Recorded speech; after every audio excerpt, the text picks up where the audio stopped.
লাকাদ মান্নাল্লাহু আলাল মুমিনিনা ইয বা'আসা ফীহিম রাসূলাম মিন আনফুসিহিম।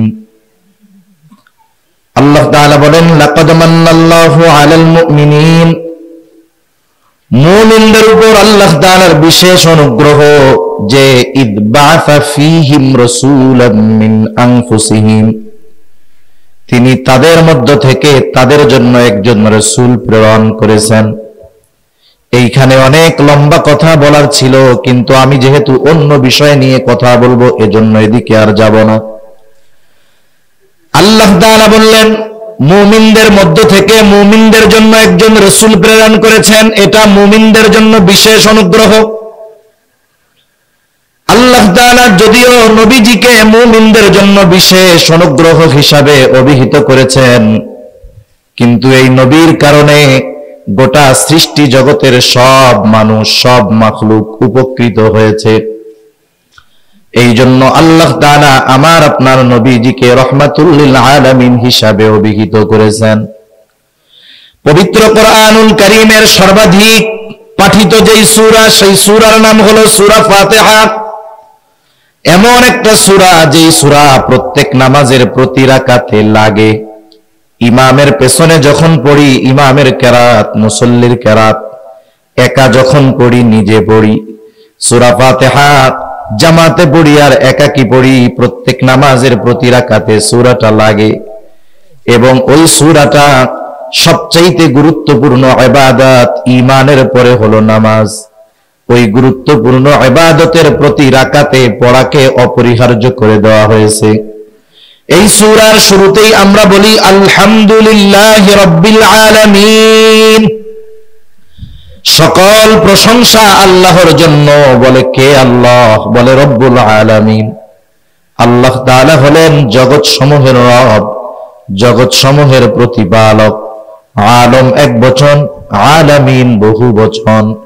আলম এক বচন, আলামিন বহু বচন। তার মানে জগৎ একটা নয়, বরং অগণিত জগতে যিনি সৃষ্টি করলেন তিনি কে? মহাকাশ নিয়ে গবেষণা করে, বিশেষ করে যেই সংস্থাগুলো মহাকাশ নিয়ে গবেষণা করে, যে আকাশে কি কি আছে অনুসন্ধান করে, তালাশ করে, এর মধ্যে সবচাইতে প্রসিদ্ধ যেটা সেটা হলো নাসা। আর আমাদের দেশে একটা আছে, এটার নাম হলো স্পারসো, মহাকাশ গবেষণা কেন্দ্র। কিন্তু আমাদের দেশ নাসার চাইতে অ্যাডভান্স। নাসা যেটা কল্পনাও করে নাই, আমাদের মহাকাশ গবেষণার কেন্দ্রে ওইটা অলরেডি চিন্তা ভাবনা করা হয়ে গেছে। আমরা অ্যাডভান্স আরো। কেন?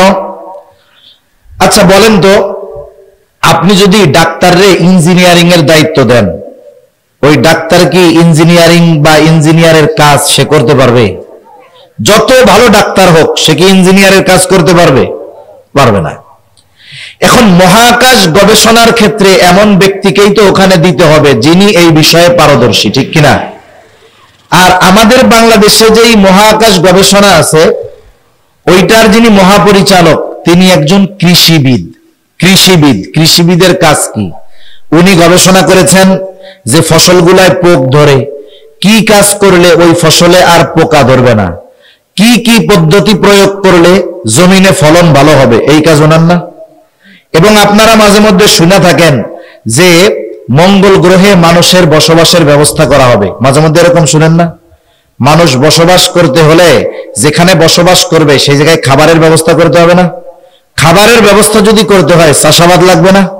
এখন ওই মঙ্গল গ্রহে চাষাবাদ কারা করবে? এই চিন্তা কইরা বাংলাদেশে মহাকাশ গবেষণা কেন্দ্রে একজন কৃষিবিদকে নিয়োগ দেওয়া হয়ে গেছে।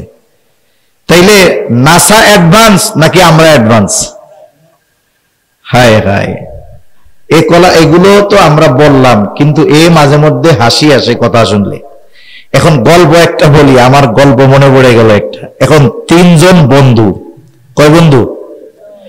একজন হলো দুই চোখেই দেখে না, একজন কি দুই চোখেই দেখে না, একেবারে অন্ধ। আর একজন বন্ধু এর দুইটা পাই নাই। আর এক বন্ধু একেবারে মিসকিন, ফকির, ওর কিছুই নাই। এখন তিন বন্ধু দুপুরবেলা এক জায়গায় বসে আছে। এখন ওই যে কানা, যে চোখে দেখে না, বুঝছেন, ও হঠাৎ করে কইতেছে, দেখ ভাই আকাশে না খুব তারা উঠছে। দুপুরবেলায় কি তারা দেখা যায়? যে অন্ধ ও কোন সময় দিন রাত এই অনুভূতি অনেক সময় থাকে না।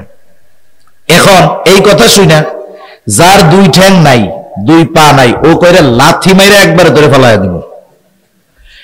এখন এই খবর শুনা ওই আর এক বন্ধু যে মিসকিন, ও কয় দোস্ত মার লাথি, যত টাকা লাগে আমি দিব। আমাদের দেশের অবস্থা এরকম, যেখানে যাকে দরকার সেইখানে তাকে না দিয়া যে যেটার উপযুক্ত নয় ওইটা তারে দিয়া রাখছে। দেশের অবস্থা এরকম, সেজন্যই তো অবস্থা খারাপ। আল্লাহ সহি বুঝ দান করেন, বলিয়া আমিন। মহাকাশ গবেষণা করে পৃথিবীর সবচাইতে প্রসিদ্ধ যেই প্রতিষ্ঠান সেটা হলো নাসা।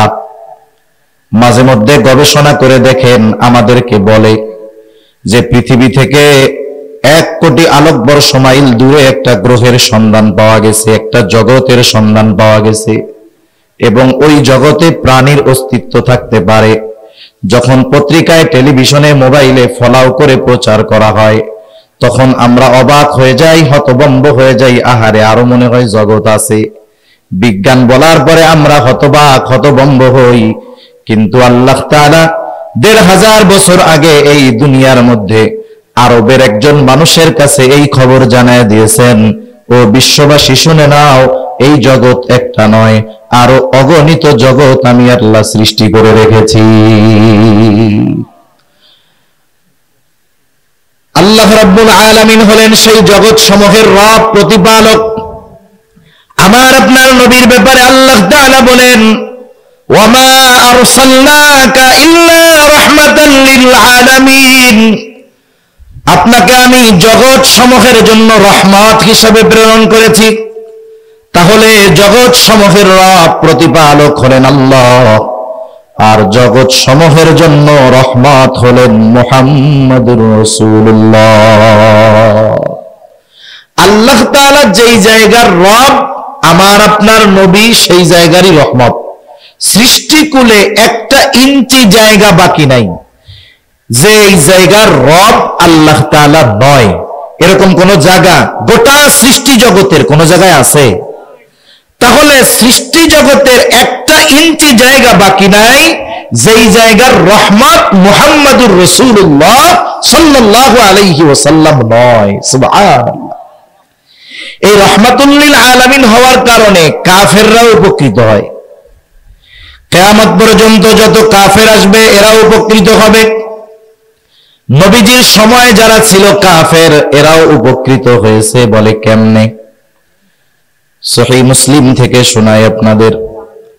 আবু জেহেল একদিন নবীজিকে শোনায়া শোনায়া আল্লাহ তাআলার কাছে দোয়া করতেছে। আবু জেহেল আল্লাহর কাছে দোয়া করে। প্রথম প্রশ্ন হইল, আবু জেহেল তো কাফের, ও আল্লাহর কাছে দোয়া করে কেন?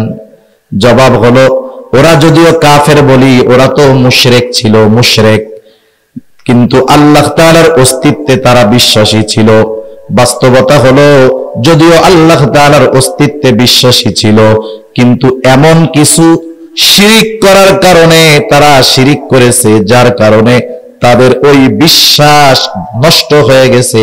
ওই বিশ্বাসের কোনো মূল্য আর বাকি থাকে নাই। ওরা আল্লাহর অস্তিত্বে বিশ্বাসী ছিল, এটা আমার কথা না। আল্লাহ তাআলাই স্বয়ং কোরআনুল কারীমের মধ্যে বলছেন যে তারা আল্লাহর অস্তিত্বে বিশ্বাসী ছিল। বিসমিল্লাহ।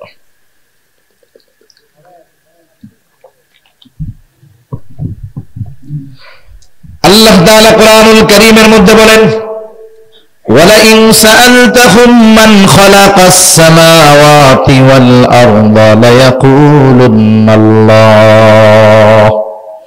আল্লাহ তাআলা বলেন, আপনি যদি মক্কার মুশরিকদেরকে জিজ্ঞাসা করেন, মান খালাকাস সামাওয়াতি ওয়াল আরদ, আসমান এবং জমিনের স্রষ্টা কে, আপনার প্রশ্নের জবাবে তারা কি বলবে? আল্লাহ তাআলা নিজেই জানায় দেন, 2টা তাকিদ যোগ করে। আল্লাহ তাআলা বলেন, লায়াকুলুন্নাল্লাহ, অবশ্যই অবশ্যই তারা বলবে আসমান এবং জমিনের স্রষ্টা হলেন আল্লাহ। এরপরে আল্লাহ তাআলা বলেন, আপনি যদি মক্কার মুশরিকদেরকে জিজ্ঞাসা করেন, মান নাযালা মিনাস সামাই মাআন ফাআহইয়া বিহিল আরদা বা'দা মাউতিহা, কে আসমান হতে পানি বর্ষণ করে, শুধু তাই না ওই বর্ষিত পানির দ্বারা কে মৃত জমিনকে পুনরায় পুনরুজ্জীবিত করে। এখন তো চাষাবাদের সিজনে যদি বৃষ্টি নাও হয়, কারেন্ট থাকলে হেভি পাওয়ারের মোটর দিয়ে পানি উত্তোলন করে পানির চাহিদা পূরণ করা হয়। অনেক সময় ডিজেল ইঞ্জিন স্যালো মেশিন দিয়ে করা হয়। একটা সময় মক্কার মুশরিকরাও আসমানওয়ালার আসমানি পানির জন্য অপেক্ষা করত, যে পানি বর্ষিত হবে, শুকনো ফেটে চৌচির হয়ে যাওয়া ফসল চাষাবাদের অনুপযুক্ত জমিনটা ফসল চাষাবাদের উপযুক্ত হয়ে উঠবে।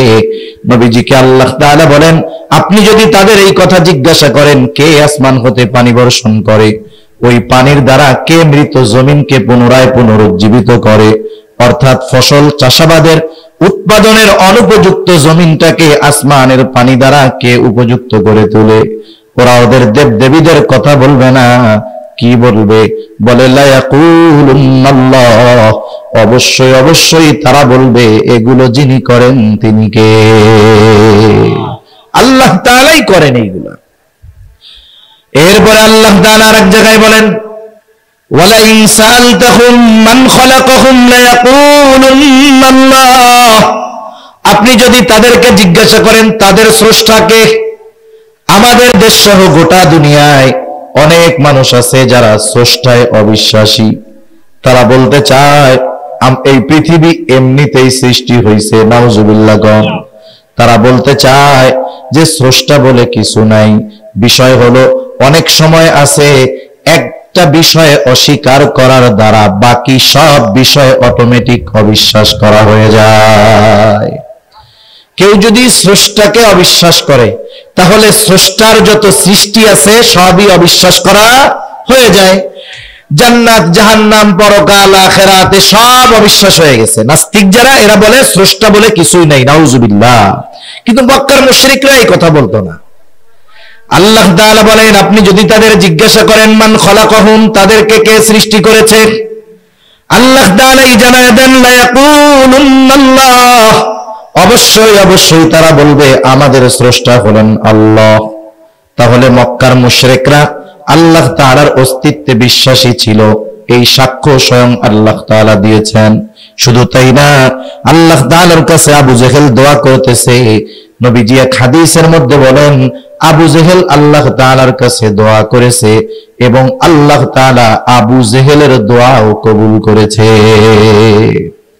বদরের দিন সকালবেলা যুদ্ধ শুরুর প্রারম্ভে আবু জেহেল আল্লাহ তাআলার কাছে দোয়া করতেছে, বলে আল্লাহ, আজকের এই দিনে যারা হকের উপরে আছে, সত্যের উপরে আছে, আপনি তাদেরকে বিজয় দান করবেন। নবীজি বলেন, আল্লাহ তাআলা আবু জেহেলের দোয়া কবুল করেছে। বদরের দিন যারা হকের উপরে ছিল, সত্যের উপরে ছিল, আল্লাহ তাআলা তাদেরকে বিজয় দান করেছে। এখন দ্বিতীয় বিষয় আসেন, দোয়াটা করতেছে কি? নবীজিকে শোনায়া শোনায়া আল্লাহ তাআলার কাছে দোয়া করে, বলে আল্লাহ, আপনি যদি সত্যই এই কোরআন নাজিল করে থাকেন, তাহলে আমাদের উপরে পাথর বর্ষণ করেন অথবা যন্ত্রণাদায়ক শাস্তি দেন। দোয়াটা কি করছে দেখছেন? কি দোয়া করছে? যে আপনি যদি সত্যই মুহাম্মদ সাল্লাল্লাহু আলাইহি ওয়াসাল্লামের উপরে কোরআন নাজিল করে থাকেন, তাহলে আমাদের উপরে পাথর বর্ষণ করেন, নইলে যন্ত্রণাদায়ক শাস্তি দেন।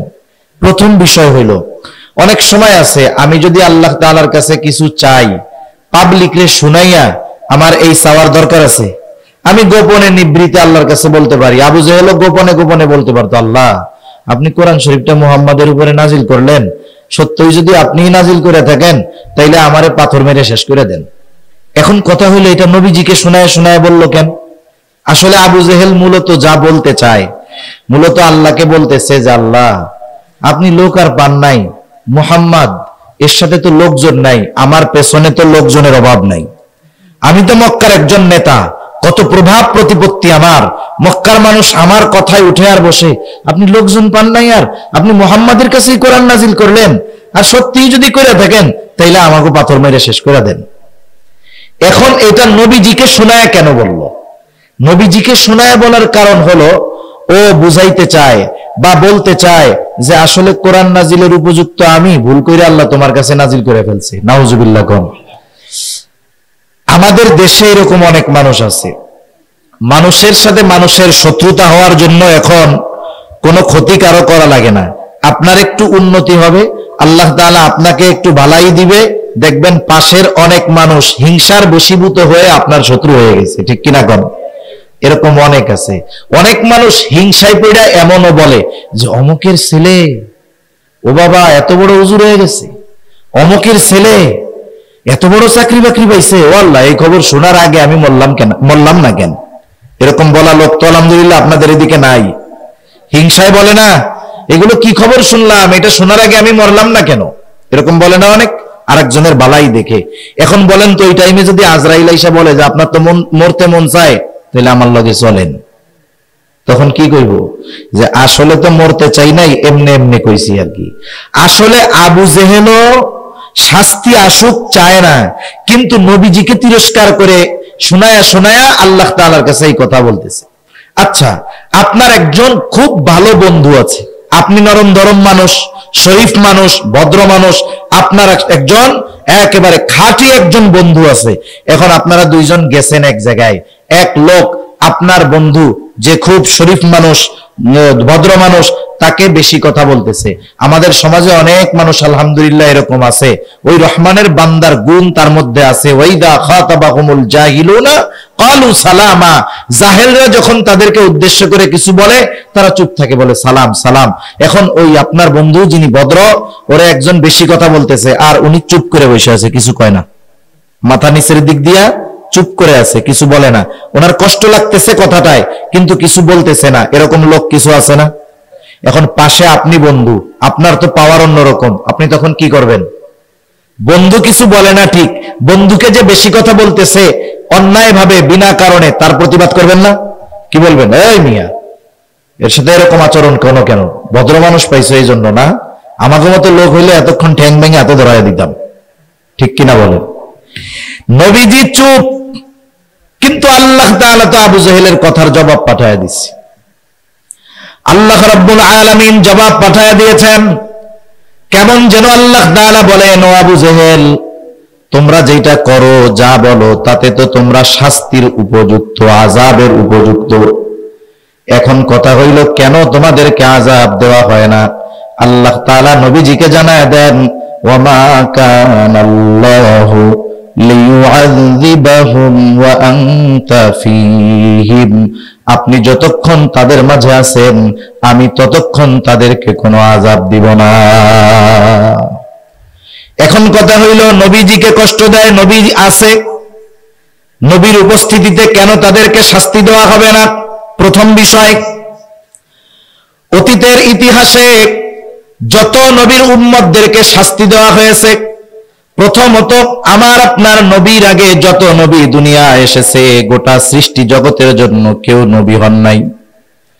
প্রত্যেকটা নবীর নবুয়তের একটা এরিয়া ছিল, এলাকা ছিল। কেউ ছিলেন এলাকা ভিত্তিক নবী, কেউ ছিলেন কোন দেশের নবী। যখন কোন উম্মত অবাধ্যতার চূড়ান্ত পর্যায়ে পৌঁছায় যাইত, আল্লাহ তাআলা যদি আযাব দিতে চাইতেন, ওই এলাকার যেই নবী তাকে আগে সরায়া নিতেন, এরপরে আল্লাহ তাআলা ওই জায়গায় আযাব দিতেন। কারণ একজন নবীর উপস্থিতিতে ওই নবীর নবুয়তির এরিয়ার ভিতরে আযাব আল্লাহ তাআলা দিবেন না, আগে তাদেরকে নিরাপদে সরায়া নিবেন। এখন বলেন তো, আমার আপনার নবীজির নবুয়তির পরিব্যাপ্তি কোন এলাকাব্যাপী? আমার আপনার নবীজির নবুয়তির পরিব্যাপ্তি গোটা সৃষ্টি জগৎ। সেজন্য কবি কত সুন্দর কথা বলে, রবুবিয়ত খুদা কি হ্যায় জাহাঁ তাক, নবুয়তি মুস্তাফা কি হ্যায় ওহা তাক।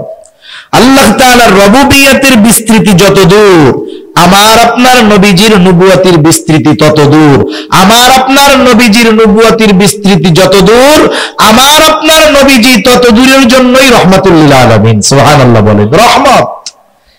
এখন আল্লাহ তাআলা যে আযাব দিবে, গোটা সৃষ্টি জগতের একটা জায়গাও তো বাকি নাই যেই জায়গার রহমত নবী নয়। তাইলে নবীর উপস্থিতিতে আযাব দিতে হইলে আগে নবীকে সরায় নিতে হবে, নবুয়তির এরিয়ার বাইরে নিতে হবে। এরকম কোন জায়গা সৃষ্টি জগতে আছে? এই জন্য নবীজি রহমাতুল লিল আলামিন জমিনের উপরে আছে।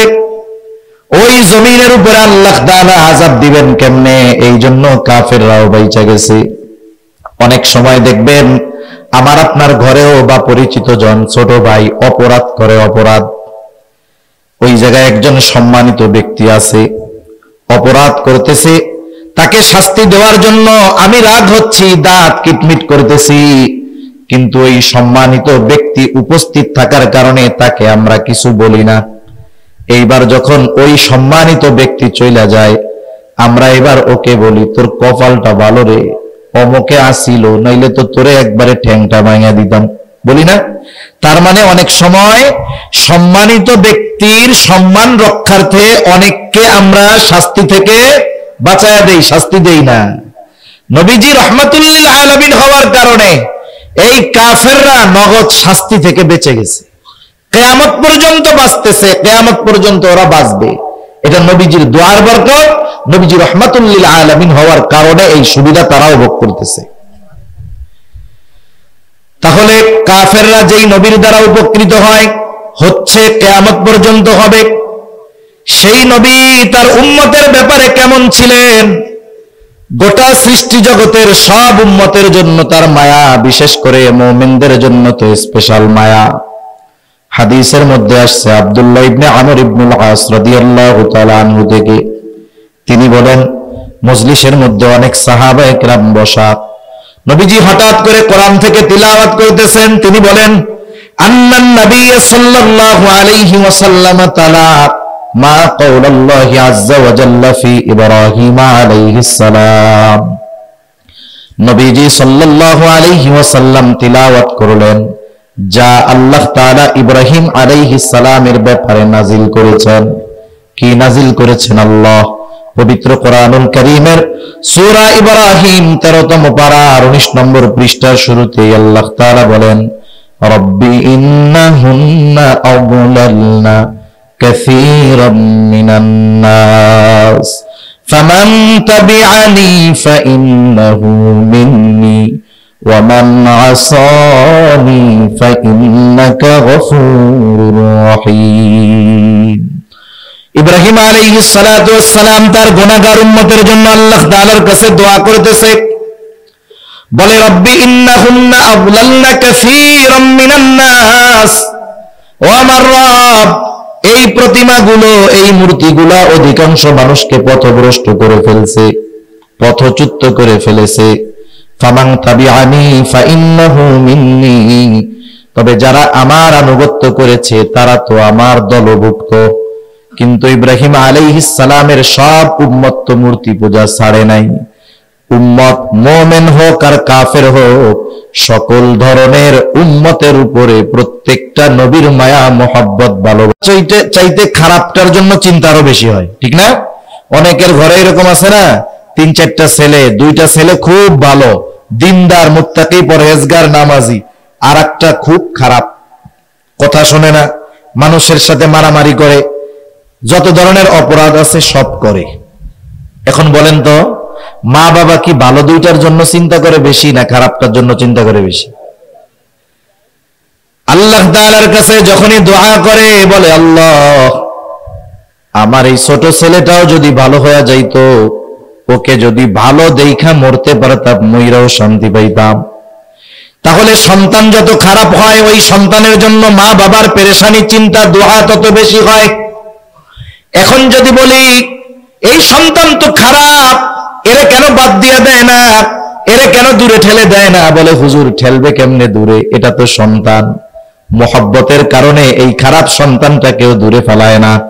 আরে ভাই, আমার আপনার মা বাবা আমাকে আপনাকে কত ভালোবাসে, আল্লাহর কসম তার চাইতে আমার আপনার নবী আমাকে আপনাকে আরো অনেক বেশি ভালোবাসে। আমি আমারে কত ভালোবাসি, আমি তো আমার জান্নাত জাহান্নাম নিয়ে টেনশন করি না, কিন্তু আমার চাইতে আমার নবী, আমাদের নবী আমাদের জন্য বেশি চিন্তা করে উম্মত যেন জাহান্নামে না যায়। আচ্ছা, আসলে ভালোবাসে কে? মুখ দিয়া চাপা পিটাইলেই ভালোবাসা হয় না, মুখ দিয়া বললেই ভালোবাসা হয় না।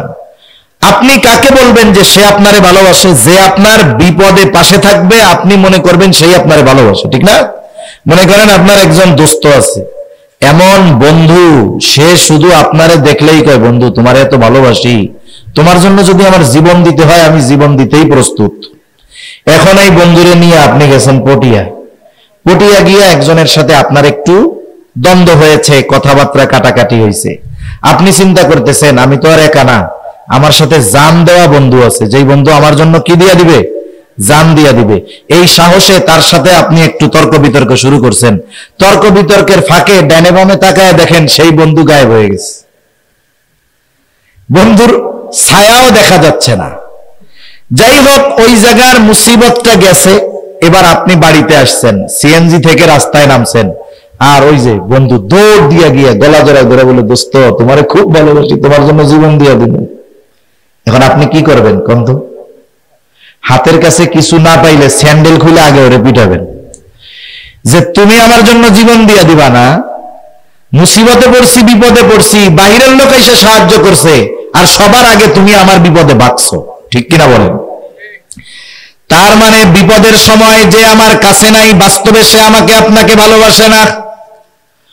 আল্লাহর কসম করে বললে ভুল হবে না, এই দুনিয়ার মুসিবত, দুনিয়ার বিপদ, এটা কোনো মুসিবত নয়, এটা কোনো বিপদ নয়। চোখ দুটা যখন বন্ধ হয়ে যাবে, দুনিয়ার মুসিবত আর মুসিবত থাকবে না। আসল মুসিবত তো কিয়ামতের দিন। ওই মুসিবতের দিন দুনিয়ার কেউ আমার আপনার পাশে থাকবে না। কি হবে ওই দিনের অবস্থা? আল্লাহ তাআলা কোরআনুল কারীমের মধ্যে একটা চিত্র তুলে ধরে বলেন, ইয়াউমা ইয়াফিরুল মারউ মিন আখিহি ওয়া উম্মিহি ওয়া আবিহি ওয়া সাহিবাতিহি ওয়া বানিহি লিকুল্লি ইমরিইন মিনহুম ইয়াউমা ইযিন শা'নুন ইউগনি। আল্লাহ তাআলা বলেন, কিয়ামতের দিন ভাই ভাইয়ের থেকে পলায়ন করবে, ওয়া উম্মিহি ওয়া আবিহি, পিতামাতার থেকে পলায়ন করবে, ওয়া সাহিবাতিহি ওয়া বানিহি, স্ত্রী সন্তানদের থেকে পলায়ন করবে। অথচ এই দুনিয়ায় একটা মানুষ মা বাবার চেহারা দেখলে অন্তর শীতল হয়ে যায়, সন্তানের বাবা ডাক শুনলে হৃদয়টা শীতল হয়ে যায়, স্ত্রী সন্তানের চেহারা দেখলে চক্ষু দুইটা শীতলতা লাভ করে। কিন্তু কিয়ামতের দিন কেউ কারো সাথে দেখা হোক এটা কামনা করবে না। প্রত্যেকটা মানুষ নিজের চিন্তায় বিভোর থাকবে, সকলেই চিন্তিত থাকবে। আমার আপনার নবীজিও সেই দিন চিন্তিত থাকবে। সবাই চিন্তিত থাকবে নিজের জন্য, আর নবীজি চিন্তিত থাকবেন তার উম্মতের নাজাতের জন্য। সেই দিন মানুষেরা এমনটাও আল্লাহ তাআলার কাছে বলবে, আল্লাহ, সারা দুনিয়ার সব মানুষকে জাহান্নামে দিয়ে হলেও আপনি আমাকে মাফ করে দেন। সেই দিন সকলে নিজের নাজাতের চিন্তা করবে, নিজে বাঁচার চিন্তা করবে। আর ওই দিন নবী কি করবে? একবার নবীজি দৌড়ায় চলে যাবেন হাউজে কাউসারের কাছে, না জানি তার কোন উম্মত পানি পানে মাহরুম হয়ে যায়। আবার দৌড়ায় চলে যাবেন পুলসিরাতের কাছে, না জানি কোন উম্মত পুল পাড়ি দিতে ব্যর্থ হয়ে যায়। আবার দৌড়ায় চলে যাবেন জাহান্নামের কাছে, না জানি কোন উম্মতকে জাহান্নামে দিয়ে দেওয়া হয়। আবার একবার চলে যাবেন মিজানের কাছে, না জানি কোন উম্মত ওজনে ধরা পড়ে যায়। আবার যখন সুপারিশ করার দরকার আল্লাহ তাআলার কাছে, সে বারবার উম্মতের জন্য সুপারিশ করতে থাকবে। সব নবী সবাই জান্নাত অভিমুখে রওনা হয়ে যাবে, জান্নাতের দোরগোড়ায় পৌঁছায় যাবে, জান্নাতের দরজা বন্ধ। জিজ্ঞাসা করা হবে, কি ব্যাপার, জান্নাতের দরজা খোলো না কেন? জান্নাতের পাহারাদাররা জবাব দিবে, যিনি আসলে খোলা হবে তিনি আসেন নাই। কে সে? বলে মুহাম্মদুর রাসূলুল্লাহ সাল্লাল্লাহু আলাইহি ওয়াসাল্লাম। কোথায় তিনি? হাসরের ময়দানে উম্মতের নাজাতের চিন্তায় চিন্তিত। নবী ততক্ষণ পর্যন্ত জান্নাত অভিমুখে রওনা হবেন না ততক্ষণ না তার ওই উম্মত, যার মধ্যে যারা পরিমাণ ঈমান ছিল, তার ব্যাপারেও যতক্ষণ না আল্লাহ তাআলার পক্ষ থেকে জান্নাতের নিশ্চয়তা নবী পাবেন, ততক্ষণ পর্যন্ত নবী নিজে জান্নাতের উদ্দেশ্যে রওনা হবে না। এখন বলেন, ওই মুসিবতের দিন বাবা চিনবে, মা চিনবে, সন্তান চিনবে, কেউ চিনবে না, কিন্তু নবীজি আমাকে আপনাকে ভুলবে না। তাহলে বোঝা গেল নিঃসন্দেহে নবীজি আমাদেরকে সবচাইতে বেশি ভালোবাসে। এইরকম প্রত্যেকটা নবী তার উম্মতকে ভালোবাসে। উম্মত যদি পাপীও হয়, মোহাব্বতের কারণে এই ভালোবাসা থেকে যায়। ইব্রাহিম আলাইহিস সালাম উম্মতের প্রতি ওই মোহাব্বতের দাবি নিয়ে আল্লাহ তাআলার কাছে বলতেছে, ওয়া মান আসানি ফাইন্নাকা গফুরুর রহিম। ইব্রাহিম আলাইহিস সালাম বলে, আর যে আমার আনুগত্য করে নাই সেও তো আমার উম্মত। ইব্রাহিম আলাইহিস সালাম মূলত এই কথা বলতে চায়, আপনি তো গফুর, আপনি তো রহিম, আপনি তো অতিশয় দয়ালু, পরম দয়ালু, আপনি তো ক্ষমাশীল। আপনি যদি চান আমার এই গুনাহগার বান্দাগুলোর উম্মতগুলোকেও মাফ করে দিতে পারেন। সুবহানাল্লাহ। মূলত এই দোয়া করতেছে, কারণ একই কথা ব্যক্তি স্থান পরিবর্তনের কারণে বাক্যবিন্যাস, শব্দবিন্যাসের পরিবর্তন ঘটে কি ঘটে না? মনে করেন আমি যদি একজন ছোট মানুষকে এই কথা বলি, মসজিদে নামাজ পড়তেছে, ফ্যান চলতেছে, ছোট মানুষ যে আমার বয়সে ছোট, আমি বের হয়ে যাচ্ছি, ও ছাড়া মসজিদে আর কেউ নাই, ছোট মানুষ, ওরে আমি বললাম, এই শোনো, বের হওয়ার সময় তুমি ফ্যানটা বন্ধ করে বের হবা। উদ্দেশ্য কি? বের হওয়ার সময় কি বন্ধ করে বের হবে? ফ্যান বন্ধ করে। এখন ওই জায়গায় যদি ছোট না হয়ে আমার চেয়ে বড় হয়, মুরব্বী হয়, তারে যদি আমি বলি যে বের হওয়ার সময় ফ্যান বন্ধ করে বের হবা, একই কথা ছোটর বেলায় খাটবে, বড়র বেলায় কি এটা খাটবে? এটা বেয়াদবি হয়ে যাবে না? এখন মুরব্বীরে কেমনে বলবো? চাচা যদি হয়, চাচা বের হওয়ার সময় ফ্যানটা বন্ধ করে বের হইলে ভালো হয়। কথা বললাম এই, কিন্তু উদ্দেশ্য কি? যে ফ্যানটা বন্ধ করে দিয়েন। ইব্রাহিম আলাইহিস সালাতু ওয়াস সালাম সরাসরি বলতেছেন আল্লাহ মাফ করে দেন, কিন্তু যা বলতেছে তাতে কি বোঝা যায়? যে আল্লাহ আপনি তো গফুর, আপনি তো রহিম, যারা আমার আনুগত্য করে নাই তারা তো আমারও উম্মত, আমারই উম্মত, আল্লাহ আপনি মাফ করে দিয়েন। সুবহানাল্লাহ। وقال عيسى عليه السلام إن تعذبهم فإنهم عبادك وإن تغفر لهم فإنك أنت العزيز الحكيم। ঈসা আলাইহিস সালাম আল্লাহ তাআলার কাছে উম্মতের জন্য দোয়া করেছে। আল্লাহ তাআলা সেই দোয়ার খবর জানায় দেয়।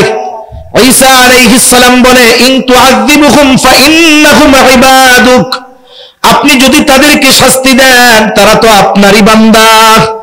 ওয়া ইন তাগফির লাহুম ফাইন্নাকা আনতাল আজিজুল হাকীম, আর যদি আপনি তাদেরকে ক্ষমা করে দেন আপনি তো আজিজ, মহাপরাক্রমশালী, হাকিম, মহাপ্রজ্ঞাময়। এখানেও কেমন যেন ঈসা আলাইহিস সালাম বলে, আল্লাহ রে আপনি তো মহাপ্রজ্ঞাময়, আপনি তো মহাপরাক্রমশালী, আপনি চাইলেই তো আপনার এই গুনাহগার বান্দা আমার এই উম্মত গুলাকে আপনি মাফ করে দিতে পারেন।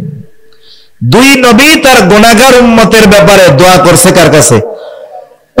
আল্লাহ তাআলার কাছে দোয়া করছে। ছোট বাচ্চারা দেখবেন, ওরে নিয়ে আপনি যাইতেছেন, হাঁটতেছেন রাস্তায়, কিছুই বলতেছে না, হঠাৎ করে দেখবে যে ওর মতো ছোট একটা পোলা ললিপপ খাইতেছে।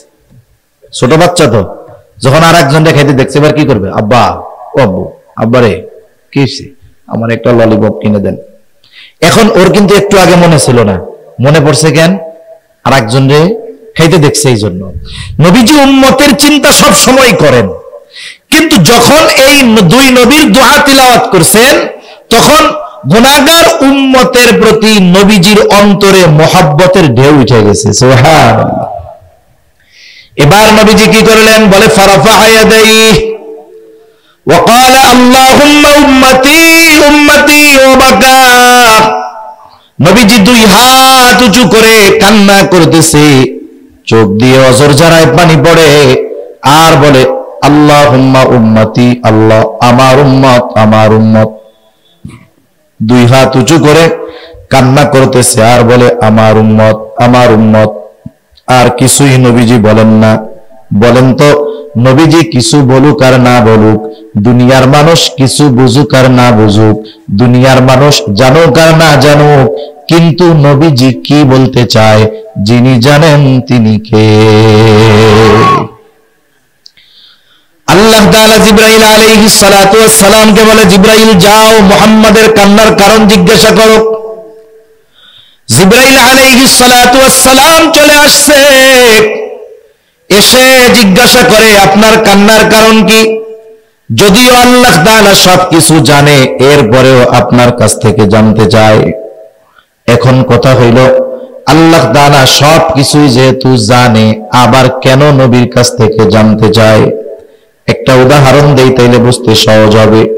মনে করেন আমাদের দেশের মাদ্রাসাগুলো, আবাসিক যেই মাদ্রাসাগুলো, মক্তবে হেফজখানায় অনেক দূরের দূরের ছাত্র অনেক সময় লেখাপড়া করে কি করে না?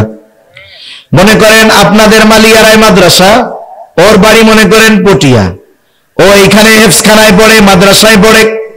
ছোট বাচ্চা বৃহস্পতিবার বিকাল বেলায় আসরের পরে হুজুরের সামনে আইসা বসছে, বৈশাখ কান্না শুরু করছে, চোখ দিয়া পানি পড়তেছে। বলেন তো কোন মাদ্রাসার ছোট বাচ্চা যদি বৃহস্পতিবার আসরের পরে হুজুরের সামনে আইসা বৈশাখ কান্নাকাটি করে, এখন বলেন তো এই ছোট বাচ্চার কান্নার কারণটা কি হইতে পারে? বাড়ি যাওয়ার জন্য কান্নাকাটি করতেছে। এখন বলেন তো আপনারা, আমরা যদি ছাত্রের কান্নার কারণ বুঝি, ওই ছাত্রের যেই ওস্তাদ পড়ায় ওই ওস্তাদ ওর কান্নার কারণ জানে না? যায়। এখন ওস্তাদ জিজ্ঞাসা করে কি ব্যাপার, কান্না করো কেন? এখন ও আরো দুঃখে কান্নার গতি বাড়ায় দিছে। মনে মনে চিন্তা করে আমি যে কেন কাঁদতেছি, হুজুর বোঝার পরেও কেন জিজ্ঞাসা করে? এই দুঃখে এখন কান্নার গতি আরো বেড়ে গেছে। এখন আরো বেশি কান্না করতেছে। হুজুর বলে যতই কান্নাকাটি করো কোনো লাভ হবে না, কি জন্য কাঁদতেছো আগে এটা কও। এইবার ছোট বাচ্চা কান্না বিজড়িত কণ্ঠে বলে, হুজুর আমার আম্মুর জন্য আমার একটু কলিজার মধ্যে পড়তেছে, একটু দেখতে মন চায়, আমার ছোট ভাইয়াটারে দেখতে মন চায়, বোনটারে দেখতে মন চায়, আমি একটু বাসায় যাব। এইবার হুজুর একটা হাসি দিয়া বলে, ঠিক আছে যাও, আগামীকাল আসরের পরে মাগরিবের আগে মাদ্রাসায় চলে আসবা। এখন কথা হলো ওই ছাত্র কি জন্য কান্না করে, কি বলতে চায়? ওস্তাদ জানার পরেও ছাত্রর মুখ দিয়ে কেন শুনতে চায়? বলে এটা ওস্তাদ ছাত্রের একটা মহব্বত, ভালোবাসার বহিঃপ্রকাশ। তাহলে নবী কেন কান্না করে, আল্লাহ তাআলা সব জানার পরেও কেন শুনতে চায়? বলে এটা হলো আমার আপনার নবীর প্রতি আল্লাহ তাআলার মহব্বতের বহিঃপ্রকাশ। অনেক সময় অনেক কিছু জানার পরেও প্রিয়জনের মুখ দিয়ে শুনতে মনে চায়। নবীজি এইবার জিবরাইল আলাইহিস সালামকে পাইয়া একেবারে প্রাণ খুইলা সব বলছে। যেমন দেখেন মেরাজের সময় যখন আল্লাহ তাআলার কাছ থেকে নবীজি হাদিয়া নিয়ে ফিরছে, হাদিয়াগুলোর মধ্যে একটা কি 50 ওয়াক্ত নামাজ। এখন মুসা আলাইহিস সালাম বলতেছে আপনার উম্মত 50 ওয়াক্ত অসম্ভব, আপনি যা কমাই নিয়ে আসেন। এখন কমাইতে কমাইতে আছে কয় ওয়াক্ত? 5 ওয়াক্ত। মুসা আলাইহিস সালাম কি বলছে যে এইটাও ঠিকমতো পারবে না, আপনি আবার যান। নবীজি বলছে কি আমার আর যাইতে মন চাইতেছে না, লজ্জা লাগতেছে। তার মানে বোঝা গেল কিছু কিছু সময় আছে আমরা জানি যে ওনার কাছে গেলে কাজ হবে, কিন্তু ওনার সম্মান, ওনার মর্যাদার দিকে তাকিয়ে ওনার কাছে বলতে একটু ইতস্তত হয়। কিন্তু আমি এটাও জানি যে আমি কি বলতে চাই উনি সেটা জানে, ঠিক কিনা বলো? কথার কথা এটা আমি কেমনে বুঝাই? মনে করেন এক যুবক বিবাহ করতে চায়, যুবক কি চায়? বিবাহ করতে চায়। এখন বাড়ি খালি বিয়ের ফজিলত শোনায়, বাপরেও শোনায়, মারেও শোনায়, বিয়ের ওয়াজ শোনায়। মাঝে মধ্যে কয় চুল দাড়ি সব পাইকা গেল রে, কপালে মনে হয় নাই। এখন এইরকম 2-4 কথা শ্রবণ করবার পরে বাবা যদি অন্য রুম থেকে যদি শুনে, তাহলে বাপ বুঝতে পারবে না মূলত ছেলে বিয়ে করতে চাইতেছে। এখন বাপও বুঝে ছেলে বিবাহ করতে চায়। এখন এই ছেলে বাবার কাছে গিয়ে নিজের বিবাহের কথা বলতে লজ্জা পাবে কি পাবে না? ছেলেও বুঝে যে আমি যে বিয়া করতে চাই, আব্বা বুঝতে পারছে, আব্বাও বুঝতেছে ছেলে বিবাহ করতে চায়, কিন্তু এরপরেও বাপ ছেলের মোহাব্বত ভালোবাসা সব ঠিক আছে, কিন্তু বাবার সম্মান অবস্থানের দিকে তাকায়া এই জানা কথাটাই দুইজনের সামনাসামনি আলোচনা করতে একটু ইতস্তবোধ লাগে। কিন্তু যদি ওই পোলার একটা দুলাভাই থাকে, কথা বোঝেন নাই? এখন ওই ছেলের বাবা দুলাভাইরে বলতেছে আর কি, শ্বশুরেও নারে বলতেছে যে তোমার শালার তো বাপ সাপ ভালো না, কি করতে চায় কি বলতে চায় তুমি একটু জিজ্ঞাসা করো তো। এখন আপনার কাছে আইসা বলতেছে যে কিরে তোমারে নাকি রোগে ধরছে, এখন কি রোগ ধরছে এবার আমারে কও। এখন বলেন তো দুলাভাইয়ের কাছে শালা প্রাণ খুইলা সব কথা বলতে পারবে কি পারবে না? কেন? বলে সম্পর্ক আছে এই জন্য। যতই দুলাভাইয়ের সাথে সম্পর্ক থাক, দুলাভাইয়ের চাইতে কি বাপ মোহাব্বত বেশি করে না কম করে? নিঃসন্দেহে বেশি করে। আল্লাহ তাআলা জিবরাইল আলাইহিস সালামকে পাঠাইছে, জিবরাইল আলাইহিস সালামের কাছে কি বলবে নবী এটা আল্লাহ তাআলা জানে, নবীও জানে, আমি যা বলবো আল্লাহ তাআলা সব জানে। কিন্তু জিবরাইলের সাথে তো নবীজির এমন একটা সম্পর্ক যে কথাটা অন্তর থেকে মন খুইলা প্রাণ খুইলা সব এনার কাছে বলা যাবে। সব কথা জিবরাইল আলাইহিস সালামের কাছে বলছে।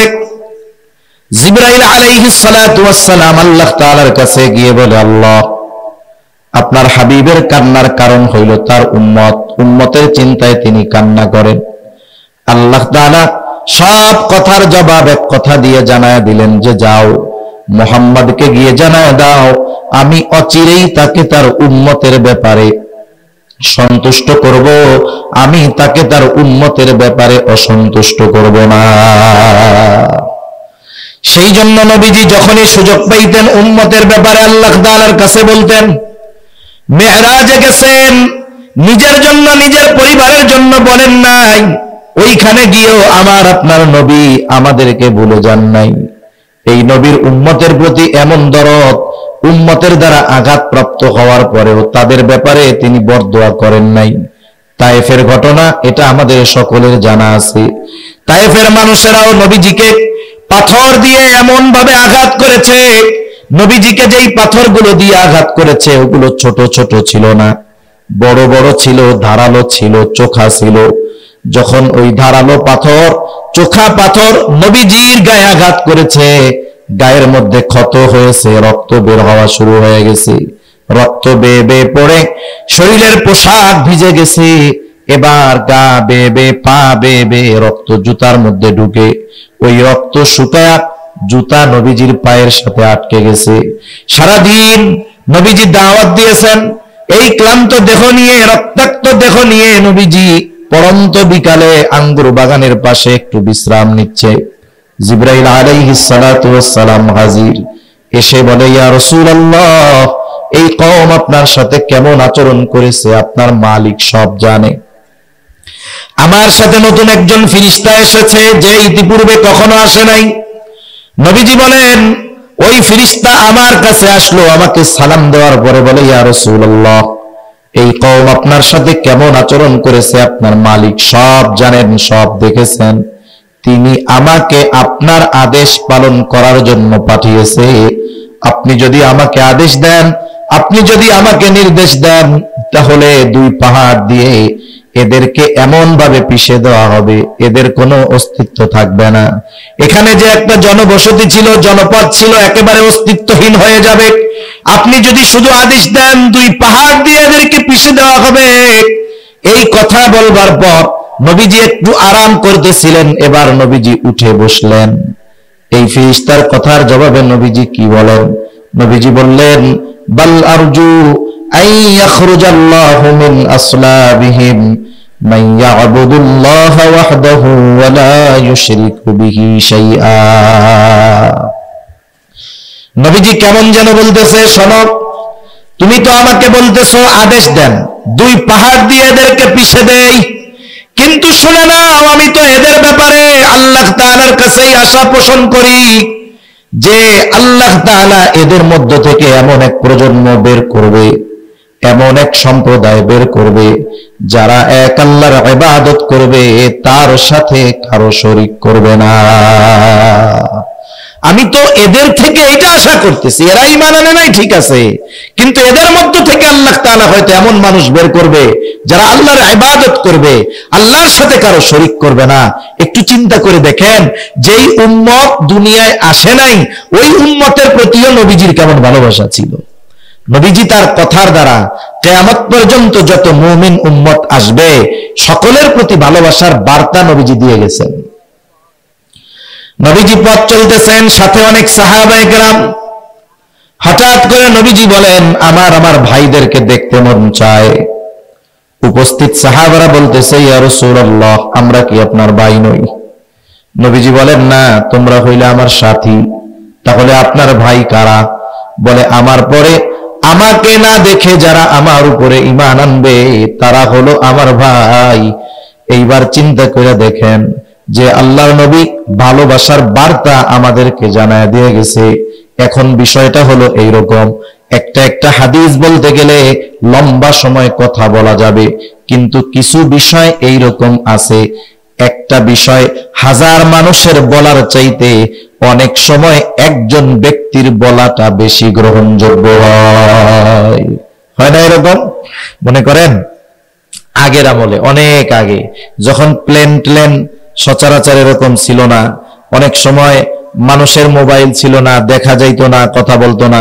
অনেকে শুনতাম বিদেশে গেছে, বিয়ে কইরা আসছিল, বিদেশে গেছিল, যখন বিদেশ থেকে একবার আসছে, যখন আসছে সে ছিল অবিবাহিত, বিয়ে কইরা বিদেশ গেছে, বিদেশ থেকে যখন আসছে হলো দাদা হইয়া। কথা বুঝেন নাই? মানে একবারে 15-20 বছর থেকে আসছে। ওই জামানায় ছবি তোলার, পাঠানোর মোবাইল কিছুই ছিল না। এক চিঠি পাঠাইতো, 6 মাস পরে, 1 বছর পরে, 12 বছর পরে বোঝাইতো। ঠিক কিনা বলেন?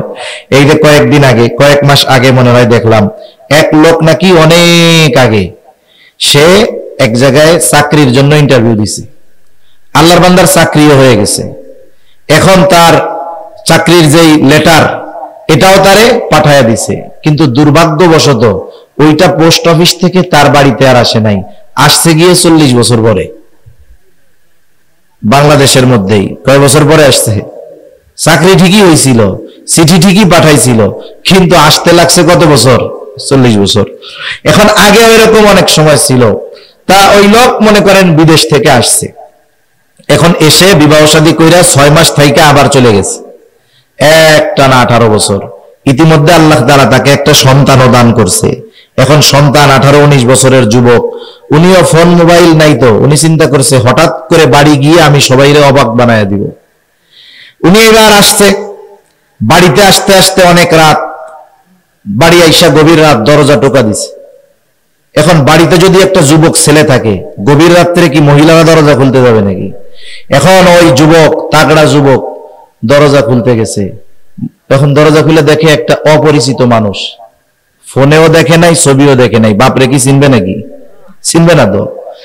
এখন দেখাই বলতেছে, আপনি কে? এখন বাপও চিন্তা করছে একটু মজা করি, পোলা তো আমার, বুঝতেই পারতেছি। বলে, তুমি আমারে চিনবা না, তোমারে আমার মা চিনবে।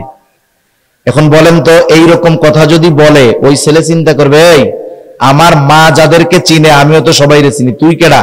এইবার দেখা যাবে বাঁশ একটা নিয়ে মাথায় বাড়ি মেরে ফাটাইয়া দিতে যাচ্ছে। ইতিমধ্যে মা আওয়াজ শুনে দৌড় দিয়ে চলে আসছে, কি হয়েছে না কি হয়েছে। এখন আয়সা দেখে যে ছেলে লাঠি নিয়ে কারে জানি মাথা ফাটাই দিবে, বাইরে কে? এখন তাকায় দেখে তার স্বামী। সাথে সাথে বলতেছে, বাবা তুমি কি ওনারে চিনো না? এই যেই তো তোমার আব্বা। এখন বলেন তো, একটু আগে যেই ছেলেটা ওনার মাথা ফাটায় দেওয়ার জন্য লাঠি একটা নিয়ে আসছে, মা যখন বলছে যে এই যেই তোমার আব্বা, তখন মেজাজ গরম না ঠান্ডা? এবার বলতেছে, আমি তোমাদেরকে একটু সারপ্রাইজ দেওয়ার জন্য এরকম করছি। এখন ছেলেটা কাকুতি মিনতি করবে না, আব্বা আপনারা চিনতে পারি নাই, ভুল হয়ে গেছে, আমারে মাফ করে দেন, বেয়াদবি নিয়েন না। তার মানে মা যখন বলছে, অপরিচিত একজন মানুষ যাকে সে জীবনেও দেখে নাই, অথচ তার বাবা, মা যখন সাক্ষ্য দিছে, সাথে সাথে এটা বিশ্বাস করে নিছে। নবীজি আমাদের ভালোবাসেন, হাদিসের পাতায় পাতায় পাওয়া যাবে, অনেক হাদিস বলা যাবে নবীজি আমাদের প্রতি কেমন ভালোবাসা নবীজির।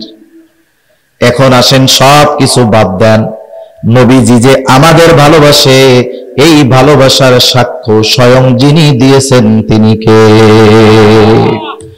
একটু হৃদয়ের কান দিয়া শুনলে, একটু খেয়াল দিয়া শুনলে ভালোবাসার গভীরতাও বুঝতে পারবেন। আসলে নবীজি আমাদের কত ভালোবাসে এটা আমরা পরিমাপ করতে পারবো না। আল্লাহ তাআলা সেই ভালোবাসার কথাই সূরা তাওবার এই আয়াতের মধ্যে বলেন। আল্লাহ তাআলা বলেন, লাকাদ জাআকুম রাসূলুম মিন আনফুসিকুম আজিজুন আলাইহি মা আনিতুম হারিসুন আলাইকুম বিল মুমিনিনা রাউফুর রহিম। আল্লাহ তাআলা বলেন, লাকাদ জাআকুম রাসূলুম মিন আনফুসিকুম, তোমাদের মধ্য থেকে তোমাদের জন্য এমন একজন রাসূলের আগমন ঘটেছে। কেমন সেই রাসূল? আল্লাহ বলতেছেন, এক নাম্বার আল্লাহ তাআলা বলেন, আজিজুন আলাইহি মা আনিতুম, তোমাদের জন্য যেটা কষ্টের সেটা তারও জন্য কষ্টের। নবী হলেন সমব্যথী, আজিজ। অনেক সময় বলে না, ও আমার আজিজ, মানে সম্পর্কটা এরকম, বন্ধুত্বটা এরকম যে বন্ধুর যদি কষ্ট হয় আর এক বন্ধুও সেই কষ্টটা অনুভব করে। এখন কথা হইতে পারে, কষ্ট আমাদের নবী এটা অনুভব করে কেমনে? আরেকটা উদাহরণ দেই, বুঝতে সহজ হবে। আপনাদের যদি কারো ছোট বাচ্চা থাকে তারা এই বিষয়টা আরো বেশি বুঝবেন। একটা বাচ্চা যখন একেবারে দুগ্ধপোষ্য, 1 মাস 2 মাস 3 মাস বয়স, বাচ্চার প্রতি মায়া মহব্বত ভালোবাসা থাকে কি থাকে না? কিন্তু এই বাচ্চার যখন 9 মাস 10 মাস 1 বছর বয়স, আব্বু আব্বু ডাকে। বলেন তো 3 মাসের বাচ্চার চাইতে আব্বু ডাকা বাচ্চার প্রতি মহব্বত বেশি না কম? এইবার যখন বাচ্চাটা আর একটু বড় হয়, 1.5-2 বছর বয়স, মহব্বত আরো বাড়ে। কারণ ওই ছোট বাচ্চা তখন একটা কথা বলার আগে 10 বার আব্বু ডাকে। এই ডাকটা মা মা, আম্মু আম্মু, আব্বু আব্বু, এই ডাকটা মা বাবার সন্তানের প্রতি গভীর ভালোবাসার সৃষ্টি করে। গভীর রাত, ছোট বাচ্চা 2 বছর বয়স, হঠাৎ করে প্রচন্ড জ্বর, থার্মোমিটার দিয়া মাপ দিয়া দেখলেন 106 ডিগ্রি হয়ে গেছে। গভীর রাত, ডাক্তারের দোকান খোলা নাই, আপনার ডাক্তার বা হসপিটালের কাছে যাওয়ার কোনো উপায়ও নাই, সুযোগও নাই। গভীর রাত, অপেক্ষা করতে হবে সকাল বেলায়, এরপরে বাচ্চারে নিয়ে ডাক্তারের কাছে যাবেন। ওই বাচ্চার জ্বরের তীব্রতা এতটা বেশি, অসুস্থতার মাত্রা এতটা বেশি, অনেক সময় আমাদেরও হয়। প্রচন্ড জ্বরাক্রান্ত যখন হয়, এই কষ্টের আওয়াজ মুখ দিয়ে বের হয়, আহ আহ, হয় না এরকম? ওই ছোট বাচ্চা কষ্টে আওয়াজ করতেছে, গা পুড়ে যাচ্ছে, শরীরটা জ্বরে কষ্টে কাঁপুনি হচ্ছে। কত কষ্ট হয় ওই বাচ্চার। ওই পাশে বসা মা বাবা, আমার তো মনে হয় জ্বরের কারণে ওই ছোট বাচ্চার যত কষ্ট হয়, ওই বাচ্চার কষ্টটা দেখে মা বাবার তার চাইতে আরো বহুগুণ বেশি কষ্ট হয়। এই অনুভূতি, এই অনুভব, এটা একজন মা একজন বাবা ওনরাই চিন্তা করতে পারে। আমাদের সময়ও আমরাও মনে হয় গল্পটা বা কবিতাটা পাই নাই।